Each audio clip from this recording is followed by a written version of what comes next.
ಎಲ್ಲರಿಗೂ ನಮಸ್ಕಾರ. ನಮ್ಮ ಈ ದಿನದ ಸಂಚಿಕೆಗೆ ಎಲ್ಲರಿಗೂ ಸ್ವಾಗತ ಸುಸ್ವಾಗತ. ಇವತ್ತು ನಾವಿದ್ದೀವಿ infant frame works shop number 85/1 opposite to infant Jesus pilgrimage centre, Vivek Nagar, Bengaluru area. So ನಮ್ಮ ಜೊತೆ ಇದ್ದಾರೆ ಇವತ್ತು ಶಾಪ್ ಓನರ್. ಬನ್ನಿ ಅವ್ರ ಹತ್ರ ಮಾತಾಡೋಣ. ನಮಸ್ಕಾರ ಸರ್. ನಮಸ್ಕಾರ ಮೇಡಮ್. ನಿಮ್ಮ ಹೆಸರು? ನನ್ನ ಹೆಸರು ಚಂದ್ರಶೇಖರ್ ಸರ್. ನಿಮ್ಮ ಈ ಶಾಪ್ ಇನ್ಫ್ಯಾಂಟ್ ಫ್ರೇಮ್ ವರ್ಕ್ಸ್ ಎಷ್ಟು ಟೈಮ್ ಇಂದ ನೀವು ಈ ಶಾಪ್ ನಡೆಸ್ತಾ ಇದ್ದೀರಾ? ಇದು ನಮ್ಮ ಡ್ಯಾಡಿಯಿಂದ ನೆಕ್ಸ್ಟ್ ನಾ ಬಂದಿರೋದು. ಈ ಅಂಗಡಿಗೆ ಬಂದ್ಬಿಟ್ಟು 42 ಇಯರ್ಸ್ ಆಗಿದೆ. 43 ಇಯರ್ಸ್ ಆಗಿದೆ. ನಾನು ಚಿಕ್ಕ ವಯಸ್ಸಿನಲ್ಲಿಂದ ಇಲ್ಲೇ ಇದ್ದು. ಇದು ಅಂಗಡಿ ಇತ್ತು, ಹಿಂದೆನೆ ಮನೆ ಇತ್ತು. ನಮ್ ಡ್ಯಾಡಿ ನನ್ನ ಅಣ್ಣ ತಮ್ಮದ್ರೆಲ್ಲ ಇಲ್ಲೇ ಮನೆ ಇತ್ತು. ಆಮೇಲೆ ಇದು ಶಾಪ್. ಇಲ್ಲಿ ಬಂದ್ಬಿಟ್ಟು ಟೋಟಲ್ 3 ಶಾಪ್ ಚೇಂಜ್ ಆಯ್ತು. ಫಸ್ಟ್ ಬಂದ್ಬಿಟ್ಟು ಏನಿತ್ತಂದ್ರೆ ಕಟಿಂಗ್ ಶಾಪ್ ಇತ್ತು. ಇಲ್ಲಿ ಇದೆ ನೋಡಿ ಸೀಲಿಂಗ್, ಅಲ್ಲೇ ಇದು. ಇದು ಕಟಿಂಗ್ ಶಾಪ್ ಇತ್ತು. ಕಟಿಂಗ್ ಶಾಪ್ ಆದ್ಮೇಲೆ ಅದು ನಮ್ಮ ಅಪ್ಪ ನಡೆಸ್ತಾ ಇದ್ರು. ಅವಾಗ ನಾನು ಕೆಲಸ ಮಾಡ್ತಾ ಇದ್ದೆ ಕಟಿಂಗ್ ಎಲ್ಲ. ಬಟ್ ಸಡನ್ಲಿ ನೆಕ್ಸ್ಟ್ ಬಂದ್ಬಿಟ್ಟು ಬೇಕರಿ ಮಾಡಿದ್ವಿ. ಬೇಕರಿನಲ್ಲಿ ಬಿಸ್ನೆಸ್ ಇಲ್ಲ. ಲಾಸ್ಟ್ ನಲ್ಲಿ ಬೇಕರಿ ಬಿಟ್ಟು ನೆಕ್ಸ್ಟ್ ಬಂದ್ಬಿಟ್ಟು ಕ್ಯಾಸೆಟ್ ಶಾಪ್. ಈ ಬಾಲಯ್ಯದು ಕ್ಯಾಸೆಟ್ಸ್ ಎಲ್ಲ ಬಂದ್ಬಿಟ್ಟು ಅವಾಗ ಬಂದ್ಬಿಟ್ಟು ಇವ್ರು ಇದ್ರು, ಬಾಲಯ್ಯ ಫಾದರ್. ಅವ್ರು ಬಂದ್ಬಿಟ್ಟು ನಮ್ಗೆ ಸ್ವಲ್ಪ ಹೆಲ್ಪ್ ಮಾಡಿದ್ರು. ಏನಂತ ಅವರು ಕ್ಯಾಸೆಟ್ಸ್ ಎಲ್ಲ ಕಸ್ಟಮರ್ ಹೇಳೋದು, ಈ ತರ ಕ್ಯಾಸೆಟ್ಸ್ ಐಡಿಯಾ ಕ್ಯಾಸೆಟ್ಸ್ ಇತ್ತಲ್ಲ ಅವಾಗ. ಐಡಿಯಾ ಕ್ಯಾಸೆಟ್ಸ್ ಆದ್ಮೇಲೆ ಬಂದ್ಬಿಟ್ಟು ಸ್ವಲ್ಪ ದಿವಸ ಹಂಗೆ ನಡ್ಸ್ಕೊಂಡ್ ಬಂದ್ವಿ. ಆಮೇಲೆ ಬಂದ್ಬಿಟ್ಟು ಎಲೆಕ್ಟ್ರಾನಿಕ್ಸ್ ವರ್ಕ್ ಸ್ಟಾರ್ಟ್ ಮಾಡಿದ್ವಿ. ಈ ಟಿವಿ ರಿಪೇರ್ ಅವಾಗೆಲ್ಲ ಬಂದ್ಬಿಟ್ಟು idea cassettes, Delhi sets, national sets ಅದೆಲ್ಲ ರಿಪೇರ್ ಮಾಡೋದು ನಮ್ಮ ಅಣ್ಣ ಮಾಡ್ತಾ ಇದ್ರು. ಇವಾಗ ಅದು ಬಂದ್ಬಿಟ್ಟು ಸ್ವಲ್ಪ ಕಂಟಿನ್ಯೂ ಆಯ್ತು. ಅದು ಬಿಸ್ನೆಸ್ ಡ್ರಾಪ್ ಆಯ್ತು. ಇವಾಗ ನೆಕ್ಸ್ಟ್ ಆನ್ ಏನು ಮಾಡೋದಂದ್ರೆ ನಮ್ಮಪ್ಪ ಏನ್ ಮಾಡಿದ್ರು, ಒಬ್ರು ಕೆಲ್ಸದವ್ರನ್ನ ರವಿ ಅಂತ ಅವ್ರನ್ನ ಕರ್ಕೊಂಡ್ ಬಂದು ಇಲ್ಲಿ ಬಂದ್ಬಿಟ್ಟು ಸ್ವಲ್ಪ ಜಾಗ ಕೊಟ್ರು ಮುಂದೆ. ಅದೇ ಜಾಗದಲ್ಲಿ ಬಂದ್ಬಿಟ್ಟು ನನ್ಗೆ ಇಂಟ್ರೆಸ್ಟ್ ಇಲ್ಲ ಕೆಲಸ. ನಾನ್ ಬಂದ್ಬಿಟ್ಟು ಆಚೆ ಬಂದು ಅಲ್ಯೂಮಿನಿಯಂ ಫ್ಯಾಬ್ರಿಕೇಶನ್ ಕೆಲಸ ಹೋಗ್ತಾ ಇದ್ವಿ. ಅಲ್ಯೂಮಿನಿಯಂ ಫ್ಯಾಬ್ರಿಕೇಶನ್ ಕೆಲಸ ಹೋಗಿ ಆಮೇಲೆ ಬಂದ್ಬಿಟ್ಟು ಅವ್ರ ಕೆಲಸ ಅಂಗಡಿ ಸ್ವಲ್ಪ ಜಾಗ ಕೊಟ್ಟಿದ್ದೀವಲ್ಲ, ಅವ್ರು ಬಂದ್ಬಿಟ್ಟು ಹೋಗ್ಬಿಟ್ರು ಅವ್ರ ಊರ್ಗೆ. ತಿರ್ಗಾ ಬಂದೇ ಇಲ್ಲ. ಕೆಲ್ಸದವ್ರು ಯಾರು ಇಲ್ಲ, ನಮ್ಗೂನು ಕೆಲ್ಸ ಗೊತ್ತಿಲ್ಲ. ನಾನ್ ಸುಮ್ನೆ ನಿಂತ್ಕೊಂಡು ನೋಡ್ತಾ ಇದ್ದೆ ಕೆಲ್ಸ ಅಷ್ಟೇ. ಆಮೇಲೆ ಬಂದ್ಬಿಟ್ಟು ಸ್ಟಾರ್ಟ್ ಆಯ್ತು ಕಸ್ಟಮರ್ದು. ಆವಾಗ ಬಂದ್ಬಿಟ್ಟು ಕೈನಲ್ಲಿ ಕಟ್ ಮಾಡೋದು ಮಿಷಿನ್ ಇತ್ತು. ಇವಾಗ ತುಂಬಾ ಡಿಫ್ರೆಂಟ್ ಆಗಿ ತುಂಬಾ ಮಿಷಿನ್ಸ್ ಬಂದಿದೆ. ಅವಾಗ ನಿಮ್ ಏಜ್ ಎಷ್ಟಿತ್ತು?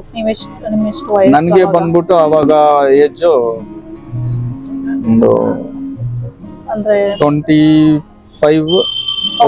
25. ಆವಾಗಿಂದ ಬಂದ್ಬಿಟ್ಟು ಸ್ವಲ್ಪ ಅದೇ ಇವಾಗ ಲಾಸ್ ಮಾತ್ರನೇ ಗೇನ್ ಆಗುತ್ತೆ ನನ್ಗೆ. ನನ್ ಟೋಟಲ್ ಲರ್ನಿಂಗ್ ಪೀರಿಯಡ್ ನಲ್ಲಿ ನನ್ ತುಂಬಾ ಲಾಸ್ ಆಯ್ತು, ಎಲ್ಲ ಲಾಸ್ ಆಯ್ತು. ಆಮೇಲೆ ಸ್ವಲ್ಪ ಇವಾಗ ಬಂದ್ಬಿಟ್ಟು ಒಂದು ಎಕ್ಸ್ಪೀರಿಯನ್ಸ್ ಆಗಿ ಆಲ್ ಕೆಲಸ ಮಾಡ್ಕೊಂಡು ಇವಾಗ ಈ ಅಂಗಡಿ ನಡೆಸ್ತಾ ಇದ್ವಿ. ಅದಕ್ಕೆ ನನ್ನ ಜೊತೆನಲ್ಲಿರೋದು ನನ್ನ ತಮ್ಮ ಸತೀಶ, ಆಮೇಲೆ ನನ್ನ ವೈಫ್ ಜೊತೆನಲ್ಲಿದ್ದಾರೆ. ಯಾಕಂದ್ರೆ ಸಿಂಗಲ್ ಪರ್ಸನ್ ಮಾಡಕ್ಕಾಗಲ್ಲ. ಸ್ವಲ್ಪ ಟೀಮ್ ವರ್ಕ್ ಮಾಡಿದ್ರೆ ನೆಕ್ಸ್ಟ್ ಸ್ಟೆಪ್ ಹೋಗಕ್ ಚಾನ್ಸ್ ಇದೆ. ಅದೇ ಇವಾಗ ಇಷ್ಟವರೆಗೂ ಮಾಡ್ಕೊಂಡ್ ಬಂದಿದ್ದೀವಿ. ಇವಾಗ ನೆಕ್ಸ್ಟ್ ಬಂದ್ಬಿಟ್ಟು ನನ್ನ ಮಕ್ಕಳು ಅವರು ಪ್ಲಾನ್ ಮಾಡಿ ಅವರು ಮಾಡ್ತಾರಂತ ನಂಬಿಕೆ. ಅದೇ ಗ್ರೇಟ್ ಸರ್. ನಿಮ್ದು ಇದು ಕರಿಯರ್ ಗ್ರೋತ್ ಮುಂಚೆ ಅನ್ಕೊಂಡಿದ್ದು ಮತ್ತೆ ನಿಮ್ಮ ಫಾದರ್ ಬಿಸ್ನೆಸ್ ಗೆ ನೀವು ಎಂಟರ್ ಆಗಿದ್ದು ಆಕ್ಚುಲಿ ಒಳ್ಳೆ ಇನ್ಸ್ಪಿರೇಷನ್. ನಾವೆಲ್ಲ ಕೆಲಸ ಹುಡ್ಕೊಂಡು ಹೋಗ್ತೀವಿ ಬೇರೆ ಕಡೆ, ನಮ್ದು ಏನಿದೆ ಅದೇ ಮಾಡೋಣ ಅಂತಾನು ನಮಗ್ ಬರ್ಬೇಕು. ಒಟ್ಟು ಇಂಟ್ರೆಸ್ಟ್ ಇರ್ಬೇಕು, ಮತ್ತೆ ಹಾರ್ಡ್ ವರ್ಕ್ ಮಾಡೋ ತರ ಇರ್ಬೇಕು, ಮತ್ತೆ ಕಮಿಟ್ಮೆಂಟ್ ಇಂದ ಕೆಲಸ ಮಾಡಿದ್ರೆ ಅಚೀವ್ ಆಗ್ಬೋದು, ಸಕ್ಸಸ್ ಆಗುತ್ತೆ ಅಂತ ಅನ್ನೋದಕ್ಕೆ ನೀವೇ ಎಕ್ಸಾಂಪಲ್, ಉದಾಹರಣೆ. ಇಲ್ಲ, ಇದು ಆಕ್ಚುಲಿ ಬಂದ್ಬಿಟ್ಟು ಇದು ನಮ್ ಡ್ಯಾಡಿ ಸಪೋರ್ಟಿಂಗ್ ಮಾಡಿರೋದು. ಕಾರಣ ಏನಂದ್ರೆ ನಮ್ ಡ್ಯಾಡಿ ಹೇಳಿದ್ರು, ಬಾರೋ ಕೆಲ್ಸ ಕಲ್ತ್ಕೋ, ಇದು ಚೆನ್ನಾಗಿದೆ ಅಂತ. ನಾನು ಇದೆಲ್ಲ ಒಂದು ಕೆಲ್ಸನ ಅಂತ ನಮ್ಮ ಅಪ್ಪನ ಡೆನಿ ಮಾಡಿ ಅದು ಆಟೋಮೆಟಿಕ್ ಏನಾಯ್ತು ಗೊತ್ತಿಲ್ಲ. ತಿರ್ಗಾ ನಾನ್ ಯಾವ್ದು ಬೇಡ ಅಂತ ಹೇಳಿದ ಕೆಲ್ಸ, ಇವಾಗ ಅದೇ ಕೆಲ್ಸ ಬಂದ್ಬಿಟ್ಟು ಇವಾಗ ನನ್ಗೆ ಇಂಪ್ರೂವ್ಮೆಂಟ್ ಮಾಡ್ತಾ ಇದೆ. ಯಾವ್ದು ಬೇಡ ಅನ್ನಿರೋದು ಅದು ಆಟೋಮೆಟಿಕ್ ನನ್ನ ಕೈನಲ್ಲಿ ಹೆಂಗ್ ಬಂದು ಗೊತ್ತಿಲ್ಲ. ಕೆಲಸ ಮಾಡಿ ಮಾಡಿ ಮಾಡಿ ಮಾಡಿ ಮಾಡಿ ಒಂದು ಇಂಟ್ರೆಸ್ಟ್ ಇಲ್ಲ ಅಂದ್ರೆ ಕೆಲಸ ಮಾಡಕ್ಕೂ ಆಗಲ್ಲ. ಅದೇ ನಮ್ಮಪ್ಪನೇ ಅದಕ್ಕೆ ಸಪೋರ್ಟ್ ಮಾಡಿರೋದು. ನಮ್ಮಪ್ಪ ಅದು ಬಹುಶಃ ಡೆಸ್ಟಿನ್ ಇತ್ತು ಅನ್ಸುತ್ತೆ, ನೀವು ಕೈ ಹಾಕ್ಬೇಕು ಅದು ಇಂಪ್ರೂವ್ ಆಗುತ್ತೆ ಅಂತ. ಇನ್ನೊಂದು ನಿಮ್ ತಂದೆ ಮಾಡಿದ್ರಿಂದ ಅವ್ರ ಆಸೆನೂ ಪೂರೈಸ್ದಂಗ ಆಯ್ತು.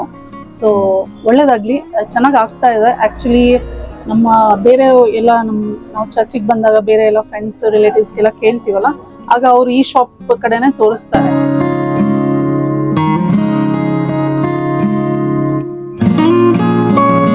ನಿಮ್ಮ ಫ್ಯಾಮಿಲಿಲಿ ಯಾರ್ಯಾರು ಇದ್ದಾರೆ? ನನ್ನ ಫ್ಯಾಮಿಲಿನಲ್ಲಿ ಬಂದ್ಬಿಟ್ಟು ನಮ್ಮ 3 ತಮ್ಮಂದಿರಿದ್ದಾರೆ. ಒಂದ್ ತಮ್ಮ ಇಲ್ಲಿದ್ದಾನೆ, ಒಂದು ಅಣ್ಣ ಇದ್ದಾರೆ. ಅಣ್ಣ ಬಂದ್ಬಿಟ್ಟು ಎಲೆಕ್ಟ್ರಾನಿಕ್ಸ್ ಮಾಡೋದು, ಅವರು ಟಿವಿ ಮೆಕ್ಯಾನಿಕ್ ಅವರು. ಆಮೇಲೆ ಸೆಕೆಂಡ್ ಬಂದ್ಬಿಟ್ಟು ನಮ್ಮ ತಮ್ಮ ಇದ್ದಾನೆ, ಅವ್ನ್ ಬ್ಯೂಟಿಷಿಯನ್, ಅವ್ನ್ ಬ್ಯೂಟಿ ಪಾರ್ಲರ್ ಇಟ್ಕೊಂಡಿದ್ದಾನೆ. ಇನ್ನೊಬ್ಬ ತಮ್ಮ ಬಂದ್ಬಿಟ್ಟು ಮಾಲ್ ನಲ್ಲಿ ಬಂದ್ಬಿಟ್ಟು ಮ್ಯಾನೇಜರ್ ಆಗಿದ್ದಾರೆ. ಇನ್ನೊಂದ್ ತಮ್ಮ ಬಂದ್ಬಿಟ್ಟು ಇದು ಕ್ಯಾಬ್ ಡ್ರೈವರ್ ಆಗಿದ್ದಾನೆ. ಇನ್ನ ನಮ್ಮ ಅಕ್ಕ ಬಂದ್ಬಿಟ್ಟು ಊರ್ನಲ್ಲಿ ಹೌಸ್ ವೈಫ್ ಇದೆ, ಸೆಟ್ಲ್ ಆಂಧ್ರನಲ್ಲಿ. ನನ್ನ ತಂಗಿ ಬಂದ್ಬಿಟ್ಟು ಅವಳು ಬ್ಯೂಟಿ ಪಾರ್ಲರ್ ಸಲೂನ್ ಇಟ್ಕೊಂಡಿದ್ದು ದೊಡ್ಡದು. ಎಲ್ಲರೂ ಇದ್ದಾರೆ. ಸಾಕಷ್ಟು ದೊಡ್ಡ ಫ್ಯಾಮಿಲಿನೇ. ಹೌದು.